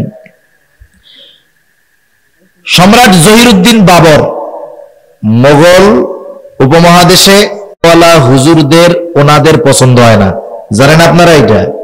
ওনাদের পছন্দ হয় না আফগানিস্তানের শাসকদের। এখন এই সুলতান জহিরুদ্দিন বাবর, সম্রাট জহিরুদ্দিন বাবর একজন বুজুর্গ মানুষ ছিলেন।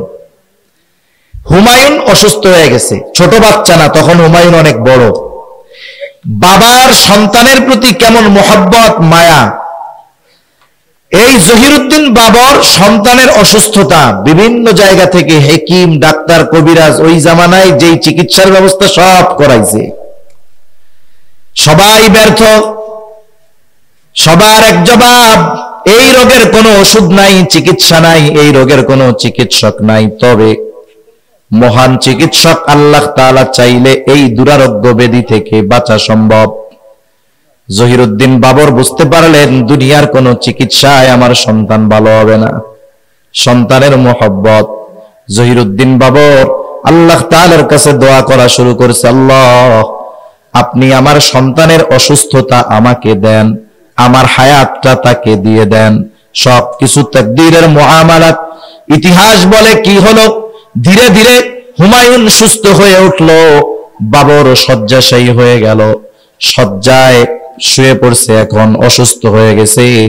কিন্তু জহিরুদ্দিন বাবর সন্তানের সুস্থতায় এতটা আনন্দিত হয়েছে, সে তার অসুস্থতায় কোনো কষ্ট সে অনুভব করে না। সেই জন্য সন্তানের কষ্ট মা বাবা অনুভব করে কেন? বলে মোহাব্বতের কারণে, ভালোবাসার কারণে। এখন নবী তো আমাদেরকে মা বাবার চাইতে বেশি ভালোবাসে, এই জন্য উম্মতের কষ্ট হবে, এটা নবীর জন্য কষ্টকর। এই জন্য আল্লাহ তাআলা বলেন আজিজুন আলাইহি মা আনিতুম, তোমাদের জন্য যেটা কষ্টের সেটা তার জন্য কষ্টের। কেন? বলে তিনি হলেন আজিজ, সমব্যথী। 2 নম্বর হারিসুন আলাইকুম, তিনি হলেন তোমাদের জন্য কল্যাণকামী। নবীজি উম্মতের জন্য কি কল্যাণ, কোথায় কল্যাণ, সব সময় কল্যাণকর বিষয়গুলাই নবীজি করতেন। যেমন এক হাদিসের মধ্যে আসছে, নবীজি বলেন আল্লাহ তাআলা প্রত্যেকটা নবীকে তার উম্মতের জন্য বিশেষ একটা দোয়া করার সুযোগ দিয়েছে। সব নবী তার উম্মতের ব্যাপারে এই দোয়া দুনিয়ায় করে ফেলছে। নবীজি বলেন আমি এই দোয়াটাকে সংরক্ষণ করে রাখছি, কিয়ামতের দিন আমার উম্মতের জন্য এই দোয়াটা আমি আল্লাহ তাআলার কাছে সুপারিশ হিসাবে করব। কারণ ওই দিন এই দোয়াটা আমার উম্মতের জন্য বেশি কল্যাণকর হবে। এজন্য উম্মতের কল্যাণের কথা চিন্তা করে নবীজি এই দোয়াকে সংরক্ষণ করে রাখছেন। এরপরে আল্লাহ তাআলা বলেন বিল মুমিনিনা রাউফুর রহিম, যেহেতু নবী মুমিনের জন্য বিশেষ অনুগ্রহ, এই জন্য মুমিনের প্রতি নবীজির ভালোবাসাও একটু স্পেশাল। ওই যে শুরুতে বলছিলাম আল্লাহ তাআলা বলেছেন লাকাদ মান্নাল্লাহু আলাল মুমিনিন, মুমিনদের উপরে আল্লাহ তাআলার বিশেষ অনুগ্রহ যে ইদবাতা ফীহিম রাসূলাম মিন আনফুসিহিম, যে তিনি তাদের মধ্য থেকে তাদের জন্য একজন রাসূল প্রেরণ করেছেন। কেন মুমিনদের জন্য বিশেষ অনুগ্রহ? কারণ মুমিনদের প্রতি নবীজির ভালোবাসাটা আর একটু স্পেশাল। মনে করেন আপনার বাড়িতে আপনার এক আত্মীয় আসছে, আত্মীয়র সাথে ছোট একটা বাচ্চা আসছে, ওই রকম একটা বাচ্চা আপনারও আছে। আত্মীয়র বাচ্চা আর আপনার বাচ্চা কি সমান বয়সী। এখন আপনার ছেলের একটা খেলনা আছে, ওই খেলনা নিয়ে আত্মীয়র ছেলেটাও খেলাধুলা করতেছে। এখন আপনার ছেলে দিতে চায় না, এখন দুইজনের মধ্যে একটু মারামারি হয়েছে। আপনার ছোট বাচ্চাটা আপনার আত্মীয়র বাচ্চারে কি করছে, একটু মায়ের দিছে। এখন বলেন তো আপনি কি করবেন? আপনার বাচ্চারে শাসন করবেন কি করবেন না? মায়ের দিচ্ছেন না বাচ্চারে? মায়ের দিচ্ছেন ঠিক। এর দ্বারা কি এই উদ্দেশ্য নাকি যে আত্মীয়র ওই ছেলের চাইতে আপনি আপনার ছেলেকে কম ভালোবাসেন? বিষয়টা কি এই? শাস্তি দিচ্ছেন ঠিক, ভালোবাসায় কোনো কমতি নাই। রাসূল আকরাম সাল্লাল্লাহু আলাইহি ওয়াসাল্লাম, সবাই উম্মত, সবার প্রতি ভালোবাসা আছে, কিন্তু যেই উম্মত মুমিন তার প্রতি নবীজির ভালোবাসা স্পেশাল। সুবহানাল্লাহ। ওই ভালোবাসার কথা প্রকাশ করতে গিয়ে আল্লাহ তাআলা বলেন এই রাসূল মুমিনদের ব্যাপারে হলেন বিল মুমিনিনা রাউফুর রহিম, মুমিনদের ব্যাপারে তিনি রউফ, তিনি রহিম। আল্লাহ তাআলার অনেকগুলো গুণবাচক নাম আছে, এই নামগুলোর মধ্যে অন্যতম 2টি নাম হলো রউফুর রহিম। দুনিয়ার কোন মানুষ, দুনিয়ার কোন মাখলুক রউফুর রহিম হতে পারে না। বুঝে থাকলে একটু জবাব দিবেন, রউফুর রহিম কে? আরো জোরে বলেন না কে? রউফ অতি সদয়, রহিম পরম দয়ালু, একমাত্র আল্লাহ। আল্লাহ হলেন রউফুর রহিম। ওই আল্লাহ রউফুর রহিম রব, নবীজির মুমিন উম্মতের প্রতি ভালোবাসা কত গভীর, এই বিষয়টা বোঝাতে গিয়ে নিজের গুণবাচক নাম রউফুর রহিম নবীজির সাথে আল্লাহ তাআলা ব্যবহার করেছে। স্বয়ং আল্লাহ বলতেছে, ওই রউফুর রহিম বলতেছে, এই দুনিয়ার মানুষ শোনো, এই রাসূল হলেন এমন রাসূল যিনি মুমিনদের ব্যাপারে অতি সদয় পরম দয়ালু। সুবহানাল্লাহ বলো। মনে করেন আমি যদি বলি আমি বাংলাদেশের প্রধানমন্ত্রী, এটা যদি আমি দাবি করি, তাইলে এখান থেকে বাড়ি যাওয়া লাগবে না, আমার 14 শিখের মধ্যে বইরা দিবে, ঠিক কিনা কোন? কিন্তু প্রধানমন্ত্রী যদি একজনকে আদর করে নিয়ে ওনার চেয়ারে বসায়, তাহলে কি হবে? কেউ কিছু বলার আছে? আমি আপনি যদি কোনো মাখলুককে বলি যে আপনি রউফুর রহিম, আমার ঈমান চলে যাবে। কিন্তু স্বয়ং রউফুর রহিম যাকে বলছে যে ইনি মুমিনদের জন্য রউফুর রহিম, এতে কোনো অসুবিধা নাই। বরং আল্লাহ তাআলা আমাদের প্রতি নবীজির কত দয়া, নবীজির কত মায়া, নবীজির কত মোহাব্বত, এই বিষয়টা বোঝাতে গিয়ে আল্লাহ তাআলা নিজের গুণবাচক নাম নবীজির শানে ব্যবহার করেছেন। সুবহানাল্লাহ। এখন এর চাইতে আর আমি কি বুঝাবো? এখন বলেন তো, এতটুকু তো বুঝছেন যে নবীজি আমাদের কত ভালোবাসে। নবীজির ভালোবাসা তুলনা করার কোনো সুযোগ আমাদের আছে? অকল্পনীয় ভালোবাসা নবীজি আমাদেরকে বাসেন। কিন্তু বাস্তবতা হলো নবীজির এই ভালোবাসার প্রতিদান আমাদের দেওয়ার দরকার আছে না নাই? আলোচনার শেষের দিকে একেবারে কয়েক মিনিটের মধ্যে শেষ হয়ে যাবে। যেই নবী আমাদের এত ভালোবাসেন, সেই নবীকে আমাদের ভালোবাসা ঈমানি দায়িত্ব। নবীজির প্রতি ভালোবাসা এটা মুমিনের ঈমান। এজন্য নবীজি বলেন, লা ইউমিনু আহাদুকুম হাত্তা আকুনা আহাব্বা ইলাইহি মিন ওয়ালিদিহি ওয়া ওয়ালাদিহি ওয়ান নাসি আজমাইন। নবীজি বলেন, তোমাদের মধ্যে কেউ ততক্ষণ পর্যন্ত মুমিন হতে পারবে না যতক্ষণ না সে তার পিতা মাতা সন্তান সন্ততি এক কথায় সকলের চাইতে আমি নবীকে বেশি ভালো না বাসবে। তার মানে সবচাইতে বেশি আমাকে আপনাকে নবীজিকে বাসতে হবে, নিজের জীবনের চাইতেও নবীজিকে বেশি ভালোবাসতে হবে। এটাই হলো মুমিনের ঈমানের দাবি। আমরা নবীজিকে ভালোবাসতে তৈরি আছি না সবাই? কারা কারা আছি? নারায়ে তাকবীর, একটু জোরে দেন, নারায়ে তাকবীর। মাশাআল্লাহ, হাত নামাই। আমাদের সমস্যা কি জানেন? আমরা ভালোবাসতে চাই ঠিক নিজেদের পদ্ধতিতে।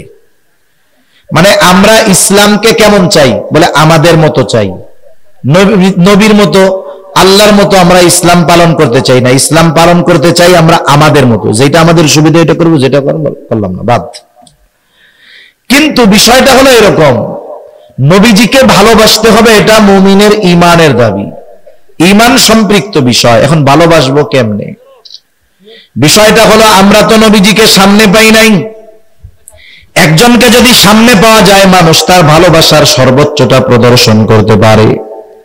আবু বকর নবীজিকে সামনে পেয়েছে, নবীর মহব্বতে ঘরের সব সম্পদ এনে নবীর সামনে দিয়া দিছে। হযরত তালহা নবীজিকে সামনে পেয়েছে, উহুদের ময়দানে নিজের বুকটাকে নবীর জন্য ঢাল বানায় দিছে। এখন আমরা তো নবীজিকে সামনে পাই নাই, কেমনে নবীকে ভালোবাসবো? ভালোবাসতে তো মন চায়। এই জন্য নবীজিও জানেন আমার উম্মত তো আমারে ভালোবাসতে চাইবে, কেমনে ভালোবাসবে? এই জন্য নবীজিকে ভালোবাসার পদ্ধতি স্বয়ং নিজে আমাদের জানায় দিয়ে গেছে। নবীজিকে ভালোবাসতে হবে কেমনে? নবীজি বলেন, মান আহাব্বা সুন্নতি ফাকাদ আহাব্বানি ওয়া মান আহাব্বানি কানা মাই ফিল জান্নাহ। নবী বলেন, যে আমার সুন্নতকে ভালোবাসলো, আমাকে সে যেন আমাকে ভালোবাসলো। আর নবীকে ভালোবাসলে লাভ কি? বলে আমি নবীর সাথে জান্নাতে থাকতে পারবো। সুবহানাল্লাহ বলেন। তাহলে নবীর সুন্নাতকে যদি মুহাব্বত করা হয়, নবীকে মুহাব্বত করা হয়, নবীকে মুহাব্বত করলে নবীর সাথে জান্নাতে থাকা যায়। নবীর সাথে জান্নাতে থাকতে পারা এটা বড় সৌভাগ্যের ব্যাপার। আরেকটা হাদিস শোনাই আপনাদের। নবীজির কাছে একদিন গ্রাম্য এক সাহাবী আসছে, গ্রাম্য এক লোক আসছে। নবীজি আরেকজনের সাথে কথা বলতেছে। নিয়ম হলো, আদব হলো, আপনি যখন আরেকজনের সাথে কথা বলবেন, আমি গিয়ে আপনাকে ওই কথা শেষ হওয়ার আগে প্রশ্ন করা এটা ঠিক নয়। কিন্তু গ্রামের মানুষ অনেক সময় সরল থাকে, সহজ সরল বুঝে না। গ্রামের মানুষ বুঝে না সহজ সরল, এটা তাদের মূর্খতা নয়, এটা সরলতা। নবীজি একজনের সাথে কথা বলতেছে, ওই লোকটা আইসা নবীজিরে বলে, ইয়া রাসূলুল্লাহি মাতাস সাআহ, হে আল্লাহর রাসূল, কিয়ামত কখন হবে? নবীজি ওই ব্যক্তির সাথে কথা শেষ করার পরে বলতেছেন, ওই লোক কোথায় যে আমারে জিজ্ঞাসা করলো কিয়ামত কখন হবে? এইবার ওই লোকটা বলে, ইয়া রাসূলুল্লাহ, আমি জিজ্ঞাসা করছি, কিছু কথা আছে, ওই কথা জিজ্ঞাসা করার পরে জবাব না দিয়া পাল্টা প্রশ্ন তারে করতে মন চায়, ঠিক কিনা গণ? আমি মাঝে মধ্যে অনেক জায়গায় বলি এটা। আমাদের মুন্সিগঞ্জ বিক্রমপুরের বড় একজন আলেম ছিলেন, করোনাকালীন সময় করোনায় উনি দুনিয়া থেকে চলে গেছেন। এক জায়গায় গেছি আমরা মাহফিলে, এখন হুজুর যখন গেছে অনেক ওলামায়ে কেরাম এক জায়গায় গেছে। স্বাভাবিক, একজন শীর্ষস্থানীয় আলেম যদি কোথাও যান, ওলামায়ে কেরাম যখন যায় বিভিন্ন বিষয়ে পরামর্শ করেন, আলোচনা করেন, পরামর্শ নেন। যেই মজলিসে আওয়াম থাকে না, সাধারণ মানুষ থাকে না, ওলামায়ে কেরামের মজলিসই হয়। তা হযরতের সাথে অনেক আলেম একসাথে বসে আলোচনা করতেছে, বিভিন্ন বিষয় জানা হচ্ছে, উনিও দিক নির্দেশনা দিচ্ছেন। আর গেটের মধ্যে একজন তালিবুল ইলমরে দাঁড়া করায় দেওয়া হয়েছে যে, শোনো, এখন যদি কেউ হুজুরের সাথে কেউ দেখা করতে চায়, সাধারণ পাবলিক বলবা যে আধা ঘন্টা পরে, একটু পরে। এখন ও দরজায় আটকায় দাঁড়ায় আছে, এক লোক বাহির থেকে ধুমধাম করে দরজার মধ্যে আওয়াজ করতেছে আর কি, এই কিরে কিরে, দরজা খুলেন, খুব জরুরি আছে, হুজুরের সাথে আমার দেখা করতেই হবে। এখন ওই লোকের কথা আর দরজার আঘাতের আওয়াজ হযরতের কানে গেছে, আমরাও সবাই ওইখানে আছি। এখন বলতেছে কে? তালিবুল ইলম বলে, হুজুর, এক লোক খুব পিড়াপিড়ি করতেছে, আপনার সাথে তার দেখা করতেই হবে, খুবই জরুরি, খুব ইম্পর্টেন্ট বিষয়, হুজুর দেখা করতেই হবে। হুজুরও মনে করছে হয়তো অতি জরুরি বিধায় এই জন্য এরকম করতেছে, বলে আসতে দাও। এখন লোকটা আসছে। অনেক সময় মানুষের চেহারা দেখাই বোঝা যায় যে এ আসলে নামাজ কালাম পড়ে কিনা, কারণ নামাজি মানুষ, তার পরিচ্ছন্নতা সবকিছু ভিন্ন থাকে, ঠিক কিনা কোন? এখন ওই লোক আইসা হুজুরের সামনে বসছে, বলে, হুজুর, আমার খুব গুরুত্বপূর্ণ একটা বিষয় আপনার কাছে জানার দরকার, এলাকার কোনো হুজুর জবাব দিতে পারে নাই। কি গুরুত্বপূর্ণ বিষয়? এখন বলতেছে, হুজুর, রাসূল সাল্লাল্লাহু আলাইহি ওয়াসাল্লামের শ্বশুর শাশুড়ি গুলো সবার নাম আমার জানার দরকার। সুন্দর গুরুত্বপূর্ণ প্রশ্ন না? কবরে রাখার পরে এই জায়গা থেকে 2-4টা জিজ্ঞাসা করবে, তো কি বলেন? জিজ্ঞাসা করবে। হুজুর তো বিচক্ষণ মানুষ, বলে, তোর জবাব দিব, তুই আগে আমারে দোয়াই কোন শোনা। এই যেই বলছে, কয়েকজন আলেমের ঘাড়ের উপরে পাড়া দিয়ে এক দৌড়ে ঘর থেকে এসে বের হয়ে গেছে। এখন বলেন, ও যে প্রশ্ন করছে, ওর যে অবস্থা, ওর যে ভাব ভঙ্গি, ওইটা জানলেও জবাব দেওয়ার আগে ওকে পাল্টা প্রশ্ন করার জরুরি হয়ে গেছে, ঠিক কিনা গো? তা ওই গ্রাম্য সাহাবী নবীজিকে প্রশ্ন যে করছে, প্রশ্নের ভাবটা একটু ভিন্ন রকম ছিল। ভাবটা কিরকম? বলার দ্বারা অনেক সময় অবস্থা বোঝা যায় আর কি। তা উনি প্রশ্নটা এমন ভাবে করছে যে ওনার ভাব, উনি গাঠি গুঠি নিয়ে কিয়ামতের জন্য রেডি হয়ে আছে, কিন্তু কিয়ামত আসতেছে না। বুঝেন নাই? উনি কিয়ামতের জন্য রেডি, কিন্তু কিয়ামত আসতেছে না।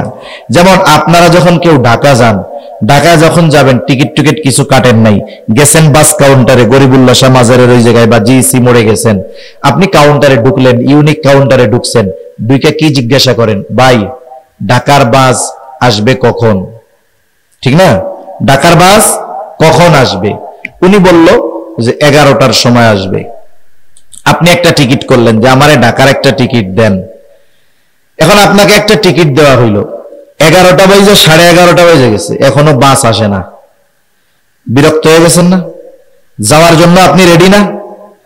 এখন আপনি গিয়ে তারা আবার জিজ্ঞাসা করতেছেন, ও ভাই, বাস কখন আসবে?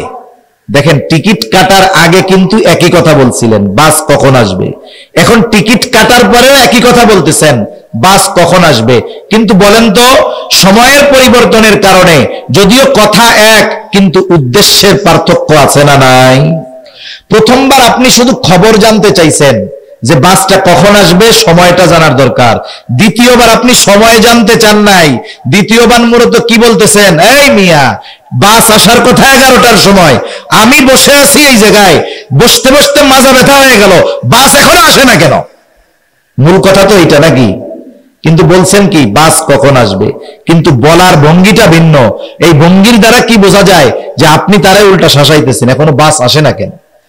তা ওই গ্রাম্য সাহাবীর বলার ভাবটা ওই রকম যে উনি কিয়ামতের জন্য রেডি, কিন্তু কিয়ামত আসতেছে না। এই জন্য নবী, যেমন অনেক সাহাবীর প্রশ্ন এরকম আছে, ইয়া রাসূলুল্লাহ, কিয়ামত কখন হবে? যেমন হাদিসে জিবরিলের মধ্যে প্রশ্ন করছে, কিয়ামত কখন হবে? নবীজি তখন জবাব দিছেন, যে ব্যাপারে প্রশ্নকারীর চাইতে আমি বেশি জানি না। এরপরে কিছু আলামত জানতে চাইছেন, আলামত গুলো বলছেন। তাহলে বোঝা গেল একই প্রশ্ন, দেখেন ব্যক্তি অবস্থা বলার ভঙ্গিমার পরিবর্তনের কারণে জবাবের ভিন্নতা আসে। এখন যদি জানতে চাইতো তাইলে তো উনি বলতেন যে কিয়ামত কখন হবে এটা আল্লাহ তাআলা ভালো জানে, কিন্তু বলার ভঙ্গি কি যে উনি কেমন যেন রেডি, কিন্তু কিয়ামত আসতেছে না। এই জন্য নবীজি তাকে পাল্টা প্রশ্ন করলেন, মা আদাত্তা লাহা, তুমি কিয়ামতের জন্য কি পাথর সংগ্রহ করেছো? সহজ সরল মানুষ, সহজ জবাব, আমি আল্লাহ এবং তার রাসূলকে ভালোবাসি। নবীজি বললেন, আল মারউ মা মান আহাব্বা। চিন্তা করেন প্রশ্ন ছিল কি আর জবাবের শেষটা হইল কি।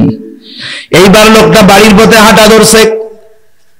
হযরত আনাস রাদিয়াল্লাহু তাআলা আনহু বলেন, নবীজির মুখে এই কথা শ্রবণ করবার পর আমরা এতটা খুশি হয়েছি যে ইসলাম গ্রহণের পরে আর কোন কথার দ্বারা আমরা এতটা খুশি হই নাই।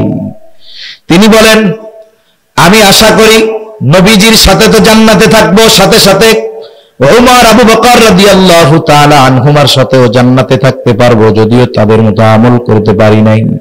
তাহলে নবীজির সাথে জান্নাতে থাকতে পারার বিষয়টাকে সাহাবায়ে কেরাম নিজেদের জন্য সবচাইতে বড় নিয়ামতের বিষয় মনে করেছে। আল্লাহর নবী আমাদের জন্য নবীর সাথে জান্নাতে থাকার ব্যবস্থা করে গিয়েছে। সেই ব্যবস্থা কি? নবীর সুন্নাতকে মহব্বত করতে হবে, তাহলে জান্নাতে নবীর সাথে থাকা যাবে। এখন কথা হইল অফারটা তো জান্নাতে, আগে তো জান্নাতে ঢুকতে হবে, ঠিক কিনা বলেন? অফারের খবর তো পাইলাম, কিন্তু এখন সেই অফার যদি ভোগ করতে চাই জান্নাতে ঢোকা লাগবে। এখন জান্নাতে ঢোকা যাবে কেমনে? নবীজি বলেন, কুল্লু উম্মতি ইয়াদখুলুনাল জান্নাতা ইল্লা মান আবা। আমার সব উম্মত জান্নাতে প্রবেশ করবে, আবা উম্মত ছাড়া। জিজ্ঞাসা করা হলো, ইয়া রাসূলুল্লাহ, আবা উম্মত কারা? নবীজি বলেন, মান আতাআনি দাখালাল জান্নাহ ওয়া মান আসানি ফাকাদ আবা। যারা আমার আনুগত্য করবে সে জান্নাতে প্রবেশ করবে, আর যে আনুগত্য করবে না আবা উম্মত সে জাহান্নামে যাবে। তাহলে দুই হাদিসকে যদি একত্রিত করা হয়, সারমর্ম মূল কথা হলো নবীর সুন্নতকে মুহাব্বতের সাথে যারা অনুসরণ করবে তারা জান্নাতে যাবে এবং নবীর সাথে থাকবে। সুবহানাল্লাহ। আর নবীর অনুসরণের মাধ্যমে কিন্তু আল্লাহর ভালোবাসা পাওয়া যায়। আল্লাহ তাআলাও বলেন, কুল ইন কুনতুম তুহিব্বুনাল্লাহ ফাত্তাবিউনি ইউহিব্বুকুমুল্লাহ। যারা আল্লাহকে ভালোবাসতে চায় তারা কি করবে? আল্লাহ তাআলা বলেন, আপনি বলেন, ইন কুনতুম তুহিব্বুনাল্লাহ, তোমরা যদি আল্লাহকে ভালোবাসতে চাও তাইলে কি করবা? আল্লাহ শিখায় দেন, আপনি বলেন ফাত্তাবিউনি, আমার অনুসরণ করো। তাহলে নবীর অনুসরণ করলে কাকে ভালোবাসা হয় জোরে বলেন? কিন্তু আল্লাহ বলেন, হাবিব রে, আপনার অনুসরণ করলে আমাকে ভালোবাসার চিন্তা তাদের করা লাগবে না। আপনি জানায় দেন, আপনার সুন্নাতের অনুসরণ যারা করবে ইউহিব্বুকুমুল্লাহ, স্বয়ং আল্লাহ তাআলা তাদেরকে ভালোবাসবে। তাহলে নবীর সুন্নাতের অনুসরণ করার মাধ্যমে আল্লাহর ভালোবাসা পাওয়া যায়। সুবহানাল্লাহ। আল্লাহর ভালোবাসা পাইলে লাভ কি? হাদিসের মধ্যে আসছে, নবীজি বলেন, যখন আল্লাহ তাআলা কাউকে ভালোবাসে, জিবরাইল আলাইহিস সালামকে ডাক দিয়ে বলে, ও জিবরিল, দুনিয়ার অমুককে আমি আল্লাহ ভালোবাসি, তুমিও ভালোবাসো। আল্লাহ যাকে ভালোবাসবে জিবরাইল তাকে ভালোবাসবে না, এটা হতে পারে না। এইবার জিবরাইল আসমানের ফেরেশতাদের মধ্যে ঘোষণা করে দেয়, এই শোনো, আল্লাহ তাআলা দুনিয়ার অমুককে ভালোবাসে, আমিও তাকে ভালোবাসি, তোমরাও তাকে ভালোবাসো। চিন্তা করে দেখেন, এই দুনিয়ার অনেক মানুষ এমন আছে, দুনিয়ার মানুষ তাদেরকে চিনে না, তারা সেলিব্রিটি না, দুনিয়ার কেউ তাদেরকে হয়তো চিনে না, কিন্তু ওই মানুষগুলো আসমানের সেলিব্রিটি হয়ে গেছে। আমাদের আলোচনা দুনিয়ার মধ্যে দুনিয়ার মানুষ করে, আর ওই ধরনের মানুষের আলোচনা আসমানের ফেরেশতারা করে। সুবহানাল্লাহ বলেন। নবীজি বলেন, এবার যখন আসমানের বাসিন্দারা তাকে ভালোবাসতে শুরু করে, আল্লাহ তাআলা দুনিয়ার মানুষের অন্তরের মধ্যে ওই ব্যক্তির গ্রহণযোগ্যতা আর ভালোবাসা পয়দা করে দেয়। সুবহানাল্লাহ বলেন। উদাহরণ দিলে অনেক দেওয়া যাবে। এই চট্টগ্রাম পটিয়ার কৃতি সন্তান আপনাদের কাছের তৈয়ব সাহেব রহমাতুল্লাহি আলাইহি, বলেন তো নামটা শুনলে অন্তরের মধ্যে একটা শ্রদ্ধাবোধ আসে কি আসে না? নামটা শুনলে একটা শ্রদ্ধাবোধ আসে, একটা মহব্বত কাজ করে। মুফতি আজিজুল হক রহমাতুল্লাহি আলাইহি পটিয়া মাদ্রাসার বাণী, নামটা শুনলে অন্তরের মধ্যে ভালোবাসা জাগ্রত হয় কি হয় না? কত বছর আগে মারা গেছে, অনেক মুরব্বীরাও হয়তো তাকে দেখতে পারে নাই, অনেক এই প্রজন্ম তাকে দেখে নাই। না দেখুক তাতে কি, কিন্তু নামটা শুনলে মোহাব্বত ভালোবাসা অন্তরে আসে কি আসে না? কেন আসে? ওনার পোলাপান, ওনার আত্মীয় স্বজন তো আমাকে আপনাকে চা খাওয়ায় নাই।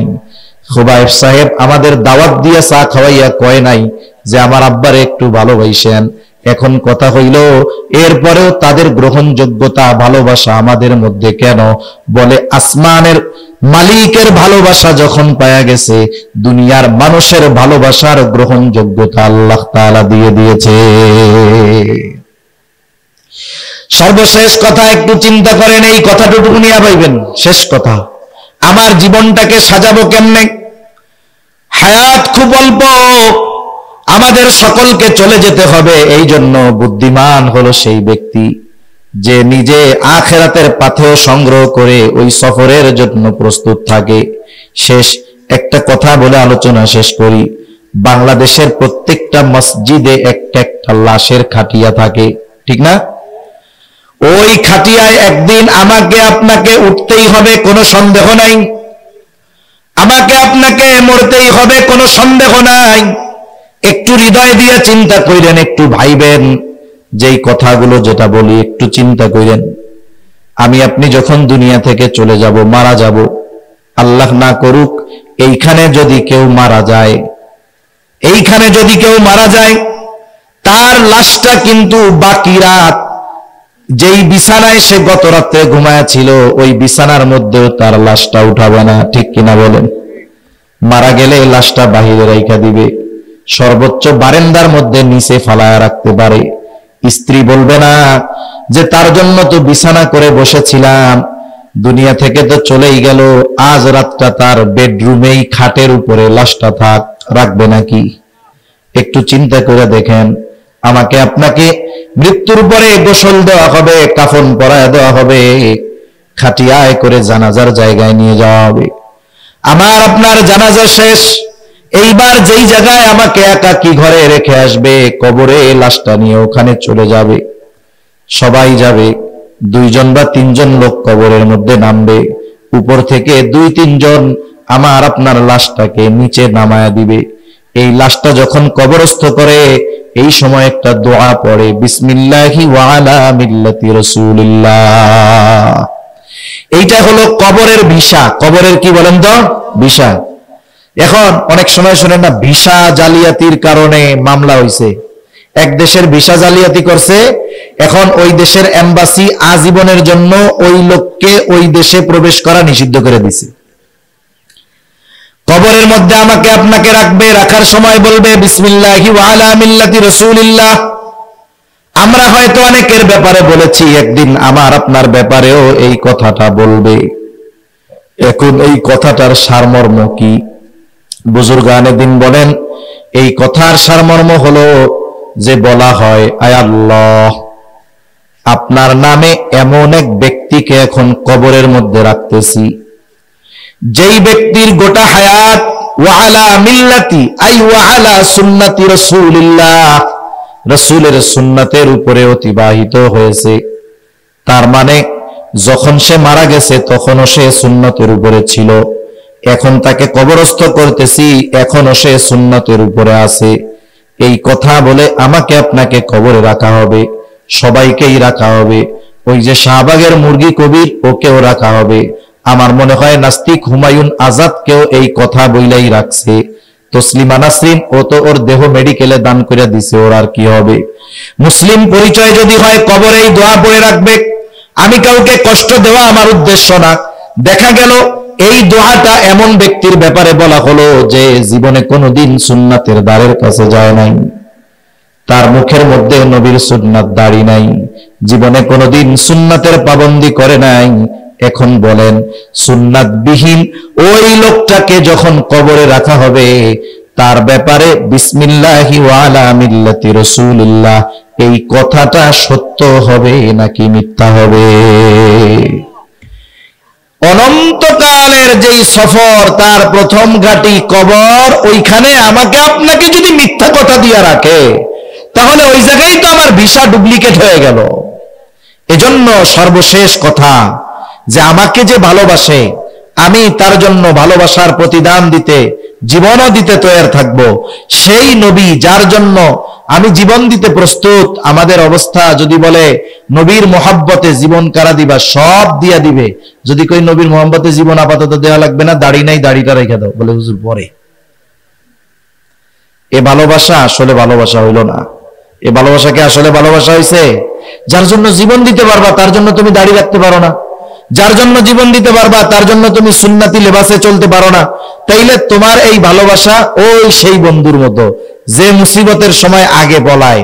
ওই ভালোবাসার যেমন দাম নাই, সুন্নাত বিহীন নবীর প্রতি যারা বলে ভালোবাসি, সুন্নাত মানতে পারি না, এই ভালোবাসারও বাস্তবতায় কোনো মূল্য নাই। ঠিক কিনা বলেন? এজন্য নবীজির সুন্নাত এটা আমাদের আখিরাতের ভিসা। আখিরাতের কি বলেন না? কারণ কবরে রাখার সময় ইমানের কথা কয়, অন্য কোন কথা বলে? কি বলে? যে নবীর সুন্নাতের উপরে রাখলাম, এটা নবীর সুন্নাতের উপরে ছিল, আর এই সুন্নাতের উপরে তারে কবরে রাখলাম। সেজন্য আমি আপনি সফল তখন, আমি যখনই মারা যাই না কেন, যেখানেই মারা যাই না কেন, আমাকে যখন কবরস্থ করা হবে, আমার ব্যাপারে ওই দোয়াটা যদি সত্য হয়, তাহলেই আমি সফল, তাহলেই আমি নবীর খাঁটি আশেকে রসুল। এটা ছাড়া নামে স্লোগানে আশেকে রসুল হওয়া যেতে পারে, কিন্তু পরিপূর্ণ সুন্নাতের পাবন্দি যদি না হয়, তাহলে আসল আশেকে রসুল হওয়া যাবে না। আল্লাহ সুবহানাহু ওয়া তাআলা নবীজি যে আমাদেরকে এত ভালোবাসেন, এই ভালোবাসার প্রতিদান দেওয়ার তৌফিক আল্লাহ তাআলা আমাদেরকে দান করেন। সকলে বলি আমিন। ওয়া আখিরু দাওয়ানা আলহামদুলিল্লাহি রাব্বিল আলামিন। আসসালামু আলাইকুম ওয়া রাহমাতুল্লাহি ওয়া বারাকাতুহু। দোয়া করে দেব।